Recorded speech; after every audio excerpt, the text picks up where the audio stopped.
Welcome to the Digital Brand Builder Podcast, where we bring you the best growth strategies from the world's experts to help build your business fast. And now, here's your host, Mark Fidelman. Hello, everyone. Welcome to the Digital Brand Builder. And joining me today is the king of brand building, in my opinion, at least from people I know. And his name is David Brier. I've been friends with him for many, many years, and I wanted to get him on this podcast, especially now, especially as times are changing. Hopefully with this vaccine, things will somewhat return to normal, and when things change, you have to think about branding, and if you need to make a change in your branding, given the state of the world. So that's why I wanted to bring on David Brier. But before we jump in, David, can you give us a brief intro about yourself? Well, sure. I am a native New Yorker, now working and living in the Midwest. And basically, I've been branding companies from global to national, regional, local, even cities for this actually is my 41st year of doing that. And I mean, in terms of just giving people context, my work has been featured or covered in Inc., Adweek, Entrepreneur, Fast Company, Forbes, et cetera, et cetera, et cetera. So I've been around, I've seen the good, the bad, and the ugly. And I basically, as anybody who knows me or works with me, I'm no bullshit. There's not enough time in the day for bullshit. I like to just get to the point.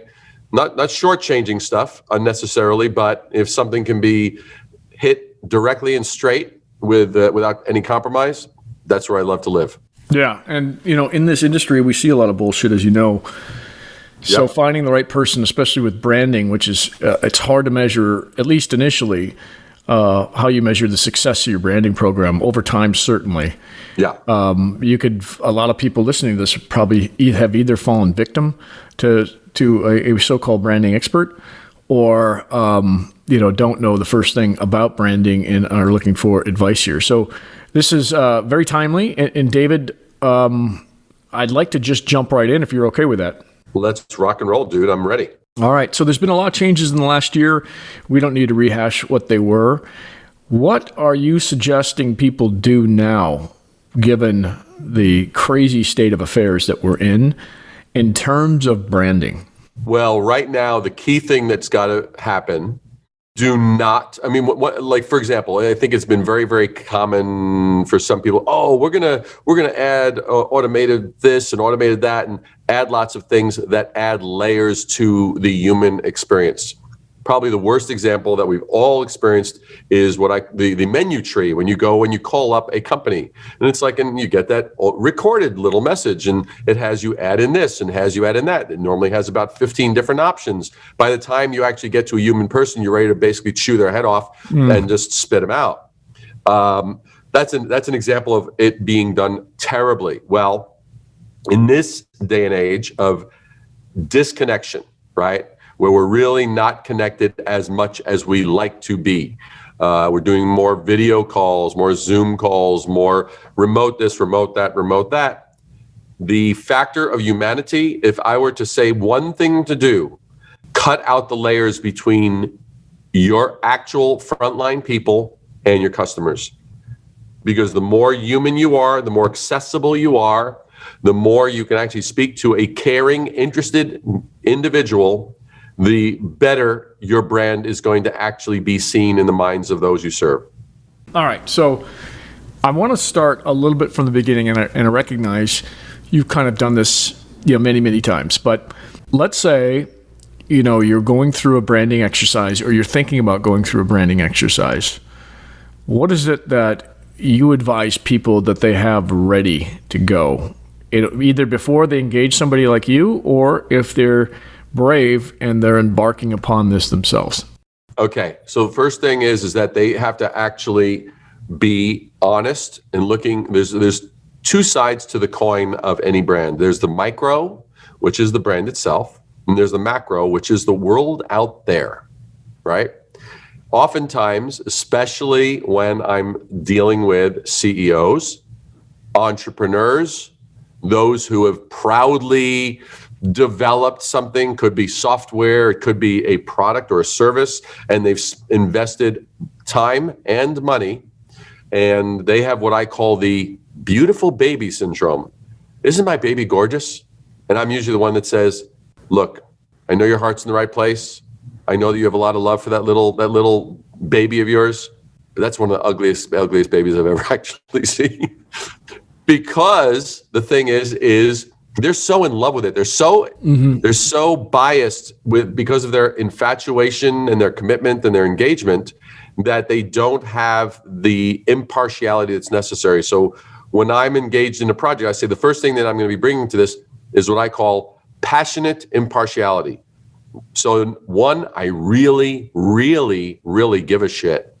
And two, I'm also, so that's the passionate part. The impartial part is, and that's why I'm telling you that baby that you're holding in your arms, you kind of lost me when I saw the third eye and the fourth ear. You know what I'm saying? Yeah. So that's the point, is really looking at the bigger picture, because every creator of a company is going to say, oh yeah, we're doing it the best, and we're doing what others aren't doing, and this, that, the other, and we're great, and we're this and we're that. But what they're doing is they're using the language of the old, which is the language that everybody's been using for years in that industry. And now they're somehow trying to introduce this new disruptive thing using the same language, the same terms, the same features, the same reasons why. And that's where that disconnect between the micro and the macro. So I'm like, look, and here's the way I unearth that. After I'm told how great that company is, I then say, let me ask you something. Why do I know that if I went to 5 of your key competitors right now, that they'd be essentially telling me the same thing that you just told me? And that's when the big sort of awkward pause enters the room, and they go, oh, damn, you're right. That's the moment at which they see, we're a little too close to this. So that's the proximity point that I'm talking about. Okay. And then, so are you for advocating, finding that differentiation, or finding something that differentiates you from your competitor? What is it that you're looking for here? Absolutely. You have to find the differentiator. Why? You have to be able to answer why you. Yeah. And if your answer is well, why us? Is we're better. That's the most pathetic answer in the world. Every one of your competitors is going to say we're better. But what are you looking for? Are you looking for something that David knows because of his research, that will resonate with this company's target audience, or a niche audience? How do you know what differentiator to choose? Or there could be multiple differentiators, but let's just say just a few. There absolutely are multiple differentiators, and the basic thing that you have to look and you go, okay, is the differentiator who we serve? Is the differentiator how we deliver it? Is the differentiator our core technology? And if it's the core technology, what's the outcome? How is that outcome making the lives of our customer simpler, smarter, faster, smaller, easier? What's the final outcome that connects to that differentiator? And sometimes people go, well, made in the USA, they'll do that kind of crap, or women owned, or we have, it's like they'll pick just these little trivial things, and they think that that's the stuff that's going to move the dial, and it's not. Okay, so when you figure out what your differentiator is, you also have to tie it to, will they respond? Will my target audience respond? Correct. And how do you test that? Is that not what you do? How do we make sure that it's the right differentiator? Well, of course, you always see what's going to resonate, but the thing is that a lot of that stuff is oftentimes, it's what I call, it's hiding in plain sight. Like, in other words, usually what happens is 98% of companies out there are doing iterations of what is already out there. Yeah. And that absolutely applies to their messaging. That absolutely applies to their design, their impact, and this and the other. So there are different tools and such. So like, for example, one of the big ways that I look at it is like, what are the values of my clients' customers that we can tap into? Because the greatest brands in the world that you and I know, that anybody listening to this knows, were built on not the products necessarily, but they were first built on a foundation of values. Nike never said, "Hey, better synthetic rubber, man, better, cooler soles, so that when you run, no." It was like, just do it. Just do it is a values proposition. It's like, you know what? I'm going to get up off of my ass and I'm going to put the excuses aside, whether I'm training for the Olympics or whether I'm 85 years old and I'm getting in my 2-mile walk a day, right? So it's values. Apple, when Steve Jobs came back from, after being ousted, what did he go, "Hey, better iOS system, da da da da da, and this, that, the other, or whatever, better operating system or cooler design or whatever." No, they was like, think different. It embraced the fact that they were about not subscribing to the status quo, not being beige, and answering to a different set of standards. And so it was think different. So, prior to that, nobody had done that. They were all like going, well, so much megahertz and so much megabytes and so much memory and so much. So this is the size of the screens. Feature. Features are not your brand differentiator. Your brand differentiator needs to be built around something closer to the human experience, the human values that make up your demographic that you're serving. And even Nike. I mean, Nike was what? So you look at Phil Knight and you go, okay. It's like he was a sports enthusiast. Yeah. Steve Jobs was a user experience junkie. That's where these guys came from. They were the audience before the audience was even defined. That's what I mean by values. Right. And I get that, but those are, when they rebranded to those, think different and just do it. They were big brands at the time, right? Well, look, Apple was probably months away from being bankrupt. Well, that's true. But they still had a big user base. They were a bigger company. People knew who they were. Do you recommend the same strategy for small company? 100%. I'll give you a perfect example. I'll give you a very simple example. There's a client of mine on the East Coast in Massachusetts, and they're in the premium dog food space, right? I'd never done anything for a dog food company, right? And it was like, okay. Yep. And so I'm looking at all the other stuff that's out there, and everybody knows Purina, everybody knows this, everybody knows that. Well, if you're into dogs, and you actually understand that stuff that they're serving, that shit is not healthy. It's crap for the dogs. Not good for their skin, not good for their digestive systems or energy or aging or any of that stuff. And so these guys, my client, they come to me and they go, "Hey, David, we have this particular food that we actually make, and it's actually pure ingredients. It's healthy. It's uncooked. It's special recipes that we make, and it's delivered frozen, et cetera, et cetera, et cetera." And they're explaining this, and I said, "So what business do you guys think you're in?" This was my question then. They said, "Well, we're a dog food company." And I said, "Tell me a little bit about your audience." And then they started to describe their audience. Well, their audience was a more affluent audience. Their audience were the type of people who would enjoy going out and eating at a nice place, a nice quality of lifestyle, a nice home lifestyle, family values, et cetera, et cetera. So as I started to understand that, I said, "You're not a dog food company." I said, "You're a lifestyle company." And that made them pause in their tracks. I said, "You're a lifestyle company that happens to make dog food."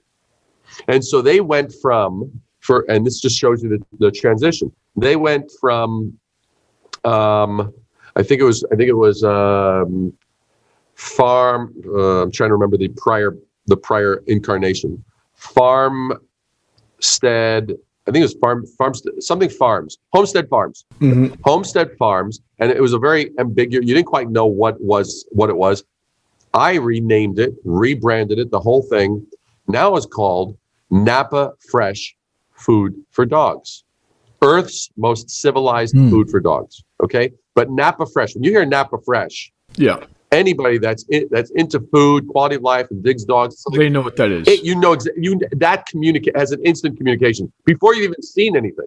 I love the branding on that. I have a really good image of what that is, especially because I'm from Sonoma County, which is right next door to Napa. But I will add, you do state what it is: most civilized food for dogs, right? In the subheading or subtitle. That's correct. But here's the interesting thing. Through the entire year of 2020, which was for quite a few companies very challenging, for everybody they had to pivot one way or another. But some companies exploded, some industries got decimated, hospitality, et cetera. And then others challenged and then rose. They saw a 300% increase year over year during that whole time. And they attributed 100% to the loyalty that they had because the branding was on point. Yeah. The packaging was on point. It made a difference. If they were the other brand, they would not have seen that growth. That's just an example to just show you a transition, how that connected to the audience, not only in terms of language, but in terms of design. Now they've come out with buttons that people are collecting because if you know your dog owners are passionate as hell over their pets. Yeah. So you got to understand the values. This is completely built on values. Okay. Now, I get a great picture of Napa Fresh Food for Dogs, and I know anyone that's affluent, if that's their target audience, knows Napa. They all know it. So there's a very good overlap of branding and target audience. That's wonderful. And then you started to talk about, the look and feel of the packaging and probably the website and just the brand itself. So let's say you nail it like you did with Napa Fresh. How then do you translate that into the feel, the look, the design, the font, all of that? How does that work? This is mystery to me. That's a very big question, man. You're asking for 4 decades of secret sauce, practice. Man. Secret sauce. That's what this is about. I know. Well, first of all, for those that are listening, I would absolutely say, look, if you're curious, if this has piqued your curiosity, you're like, oh my God, I'd love to see that. I invite you to go to my website and you can literally type in the search bar Napa Fresh and it'll take you straight to the article. But you go to risingabovethenoise.com. That's RISING, risingabovethenoise.com, and type in Napa Fresh and you'll see. I literally show you the before, the after. I walk you through the entire evolution.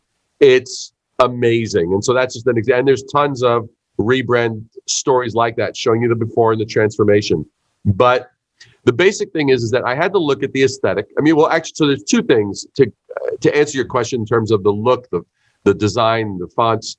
So first I looked at now if we understand that branding is the art of differentiation. So we looked already in terms of name differentiation. Then when I looked at language differentiation, I looked at description differentiation. And what we did then was I looked at what's the overall design of, you've got Purina and you've got all of those, all those different, I think it's called Fresh Pet or something like that. You've got these various brands, which if you start to just look at them, you actually realize they're actually not truly healthy offerings. And so what I ended up doing is I looked at the aesthetics of those and how am I going to make this now amplify the concept? Because just when you hear the words Napa Fresh Food for Dogs, that already conveys a lifestyle, a set of values. Yeah. Well, how am I going to now interject an aesthetic that 1 amplifies that and 2 simultaneously differentiates it so that when people see it, they get it. So literally with every new package that we have, there are certain etching styles that we've incorporated into the packaging, but at the same time, there are these frosted bags with these labels, and they have these beautiful paintings that have such a look of Napa. So we've incorporated a style that you have never seen associated with any dog food, dog food brand. So all of these things are carving out differentiation on top of differentiation on top of differentiation. All right, naive question. How do I pick a color to represent my brand are colors and fonts and. Well, there's two things. You probably will hate my answer, but it's the best answer I'm going to give you. So first of all, is like I'm a big advocate of the factor of like that rules enable you to follow, knowledge enables you to lead. There's not a rule of always pick green. Always pick that, like I'm not going to give you that kind of answer. You don't look at a color wheel and say green means happy. No. We're all more intelligent than that. We don't have to be blind followers of those kinds of rules. I would say this. I would say, first of all, again, differentiation. So let's say, for example, if everybody in your space is using greens, well, for you to do a green, you're obviously going to blend in. So that's the first point. Yeah. Are you differentiating? That's one criteria. Mm-hmm. Criteria number two would be, okay, if I'm going to look at a color palette, what's going to amplify the concept? When you see the particular colors I've chosen, there is like aubergine, which is kind of like an eggplant color that's incorporated there. There's a certain greenish tonality, but there's a style and an aesthetic that I brought into it that definitely was reflective of the aesthetic that one might associate with a Napa style afternoon, right? I went that route because I knew nobody had gone that route in that space. So,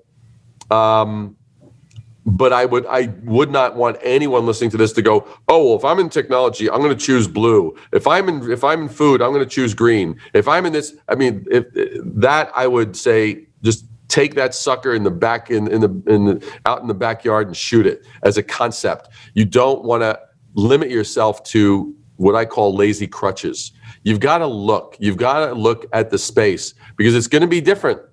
If everyone's going, hey, we're all orange and this and that, the other, and you kind of go, well, why is everybody going that way? Or why is everybody going minimalist design? And if they're going minimalist design, does that make sense? And do we also want to be minimalist design? Or you go, well, everyone's going really vintage and retro. Well, does that make sense? And if they're doing vintage and retro and it makes sense, okay, what are we going to do? Are we going to do like a totally new aspect of it? Because our job is to stand out. Our job is not to blend in. Our job is to differentiate. So that's your anchor as far as what starts to guide your decisions. Okay, and that makes total sense. Look at the competition. Don't be like them. If you have to be a retro look, do something even different within retro. There's probably 1,000 different ways to show retro. Let me ask this a different way. So do you come up with 3 or 4 design concepts based on that differentiation, based on not wanting to look at a competitor? And then you and the team or you and the client say basically this is the one that we should go with? Is it like that? Or is it like you come up with a concept just based on everything all the information you've taken in, the competitors, the competitive landscape, all that, and say, I believe in this and this is the way we should go? The common scenario is we walk every client through and say, these are, because normally there's, let's say on the average, there's commonly 5 to 8, seems to be. It tends to be about 5 to 8 real competitors that a company tends to be up against, right? They may be current competitors. Some of them may be current competitors. Some of them may be future competitors, because we now know they're going to be in a growth mode that they may be starting to compete with in a couple of months or quarter or 6 months. So we look at those, and then based on that, sometimes the pathway is really, really clear. And it's like, you know what? We've done our homework. We've done our due diligence. This is what we're seeing. These are our takeaways and our observations from what we've looked at in terms of we call it the noise. We look at the competitive landscape. We call that the noise and that's why everything I do is about rising above the noise. So if that's the noise, how are we going? We're either going to add to the noise by doing something similar, which we're not going to do. That's the client's choice. They could do something similar, or we can rise above the noise. Our pathway is always, how do we rise above the noise? How do we differentiate? So I look at that and I go, all right, so how is this going to do it? And, a pretty good percentage of the time, I might say, you know what, here's one or two directions that we feel answer and fulfill the criteria that we're looking at in terms of the amount of differentiation we feel needs to occur, et cetera, et cetera, et cetera. And it's not lazy. Like, we sift through a lot. I don't think it's showing respect on the part of my client to say, hey, let me show you the 25 different directions we went to so that you can be impressed with the work and the blood and sweat and tears. And it's like, hey, here's the criteria. Here's our couple of recommendations that we made. We're not showing you the other 20 plus designs that we've already internally rejected. Yeah. Wow. I mean, I saw the one that stands out to me is this beef jerky brand that you did. It's like, simply snacking. Yeah. Oh my God, was that a transformation? And it's just beef jerky. Yeah. But it made me feel like, well, this isn't just beef jerky. This is like this thing I want to rip open the package and eat right away. Yeah. So I don't know how you capture that, magic pixie dust that you toss on all this stuff, but that I guess that's what 40 years of experience brings. Yeah, totally. But that to me is the ultimate, where you get to a point where, just like an Apple box, simple but clean, sleek. You want to open it up. You want to mess around with what's inside. Complete. Get that, but really hard. Not something I could do. I'm like an art critic. I could say whether I like it or not, but there's no possible way. No one's hiring me to do branding, but I would toss it over to you, David, just because that is such an art and a science and everything else that goes into it. Yeah. So if you're listening to this and you're like me, I wouldn't suggest you do it yourself. I suggest that you hire somebody like David to do it for you, because there's such a difference. Just like you said, 300% increase in sales, which is not intuitive to most people. Yeah. But if you really drill down and you think about it, if you're exuding what your customers want and you're making it so attractive, and I like to use dating analogies. If you're a 2 on a scale of 1 to 10 for your target customer, you're not going to get a lot of dates. If you're a 9 or a 10, you're going to get flooded with dates. And just replace dates with sales, and you can understand, as a heuristic, you can understand what I'm talking about. Yeah. So I think that's the challenge. A few more questions around this. Yeah. So I consider myself a fontist. I'm not the best creator of fonts or chooser of fonts, but I do a pretty good job of that. How much do fonts impact brands and branding? It's enormous. It's enormous.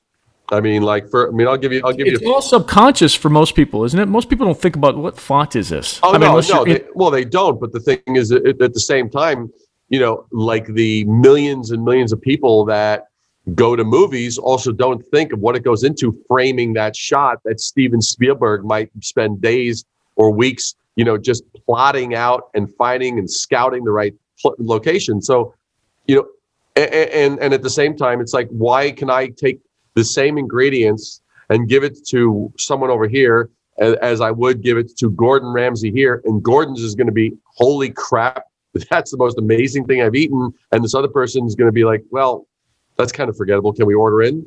So, so to me, it's, in the hands of an expert, things become magical. And that's the job of a true craftsperson who really knows their business. Okay, awesome. And then it's obviously got to match the branding, the packaging, and everything else that you've done. So that's a whole nother big decision that you make. It completely does. But at the same time, like, for example, I mean, like there's someone who shall remain nameless who is doing some promo that's saying that they can actually help people with their brands, and their promotions are using Times Roman. I'm like, seriously? Right. I'm like, that'll be like for those that know, like Papyrus. Papyrus is one of those like ridiculous fonts, or Comic Sans. Those are a couple of ridiculous fonts that many will find on their computers. And if someone chooses that is so immediately a tell on the part of anybody that knows anything. You go, whoever is responsible for that should be shot. Yeah, Comic Sans is kind of the It's the punchline. joke around. It's the punchline part. Yeah, it's a punchline. Yeah. Okay, so when you put all this together, actually, I should ask: is there anything else at a high level that goes into branding that we haven't talked about? To me, branding has an aspect of seduction. Branding is the low-cut blouse. It makes me want to know more. It gets me curious. You're using my dating analogy. It gets me curious. Yes. And so the thing is, a good brand knows that. A good brand knows its assets. A good brand knows its weaknesses. A good brand is very, very self-aware. So that's the thing. I would say that the greatest brands are self-aware, And so, I mean, like Harley Davidson owns its story. Tesla owns its story. Dyson owns its story. My clients, they own their story, and sometimes they will fall back into bad habits and they'll go, "Hey, Dave, we just did this." And I say, "Well, that sucks." And they're like, "What?" I said, "Yeah, you're talking features and crap and blah, blah, blah, blah, just like your competition. If you literally, here's a great acid test for any entrepreneur, any company can apply. If you can basically look at your stuff and say, well, we do blah, blah, blah, blah, blah. And if you can add the words, just like our competition, then you already know that you are losing market share, you're losing brand relevance, and you're leaving money on the table." Couldn't agree more. So you did bring up something that I totally forgot, and that is, what is your story? And coming up with that, is that something that you do, or is that something you rely on the client to do, is to at least give you the kernel of that? Well, no. Let me make a very clear distinction. What we get from the client is facts. None of our clients have ever come up with their own story.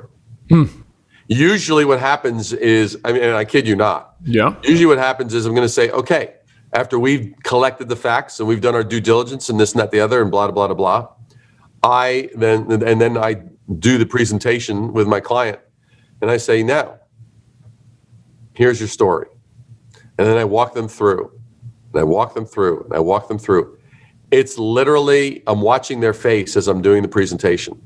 It's like they're watching their baby being born. They're like, oh my God, I had no idea. They're literally seeing it for the first time because they've been, again, so damn close. Yeah. And all they've known is the lint in their navel. They have not known that, yes, there's a little bit more than the lint in your navel. Yeah, again, another artistic type of thing is taking what you know and turning that into a story and then living that story. And I think you alluded to that earlier, is you still have to live it, you have to breathe it, and that's got to be a part of your ethos going forward. 100%. And it impacts everyone. It not only impacts the viewpoint of the leadership level, but it literally filters through the entire organization. I mean, I took a software company just 2 months ago, and I said, guys, you're all you're talking about when we are talking conversation, you're only talking feature. I said, all your competition is doing the same thing. I said, stop that. And what I told them was this, and I would literally repeat this in every meeting that I would have with them. Different is better than better. And they were like, And they go, yeah, but I said, I don't care. I don't care about your features. Stop talking to me about your features. Different is better than better. And they started to understand that. And then literally when I unveiled their story to them, I literally got from the CEO, who was really leaned heavily on that feature thing. She went at the end, she goes, yay, and clapped. After literally now rediscovering her brand, because now is being looked through a lens that somebody's going to give a damn about. All right, so you have your differentiation, you have your story, you have the look and feel, fonts, probably some messaging that goes along with that. Yeah. And the end result, and tell me if I'm wrong here, the end result is your brand makes your target audience feel a certain way about your brand. And is that the ultimate sign that you've done a good job, is if your target audience feels positively or feels whatever you want them to feel about your brand going forward, or is there something more? Well, it's not. Well, I want to be clear about it. If you're doing it right, what they feel is understood. If you're doing it right, they feel someone finally is talking their language. They don't feel something else. Like it's not like we're trying to do a smoke and mirrors, a bait and switch. Oh, now they're feeling something they didn't feel. No, it's like we actually were paying attention to the right things that mattered to them. So, that's the key point. That's how it works. Yes, they're feeling something, but not because we're sugarcoating a turd, right? But because, no, we've uncovered what really matters. And we've stopped talking about the crap that our clients thought mattered. Well, we're going to talk about the features. We're going to talk about these things. We're going to blah, blah, blah, blah, blah. It's like, shut up. Because if they're still talking that way, they're in what I call pitch mode. If you reflect the values of your audience, you don't need to be talking in pitch mode. You actually can have something novel. That's called a dialogue. That's called a conversation. That's the difference. Very well said. And on that note, David, there's a lot of people listening to this. What is it that they could do to get a hold of you or to get more information about what you do?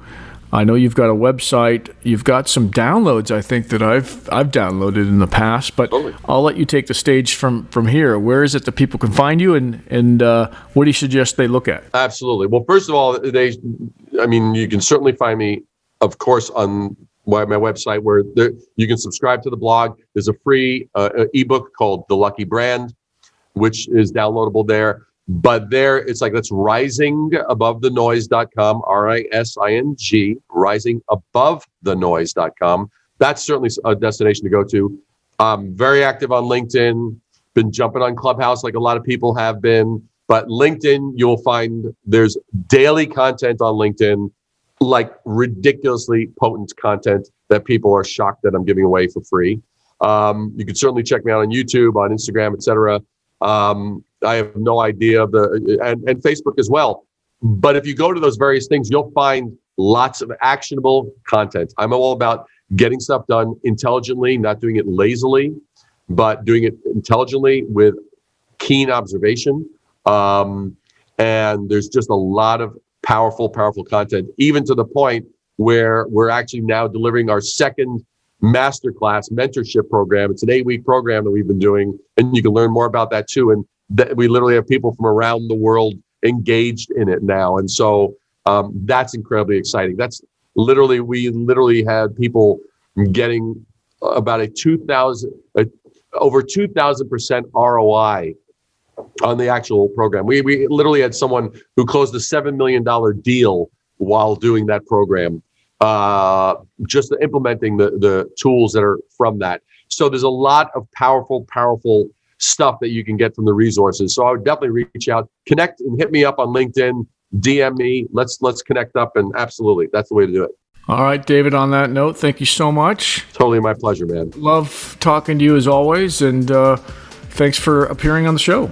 Totally. Thank you for having me. And yeah, if any of your listeners are kind of like, hey, wow, I wanted to know more about blank, blank, blank, shyness is not something I respect. Reach out. Let's talk. Wonderful.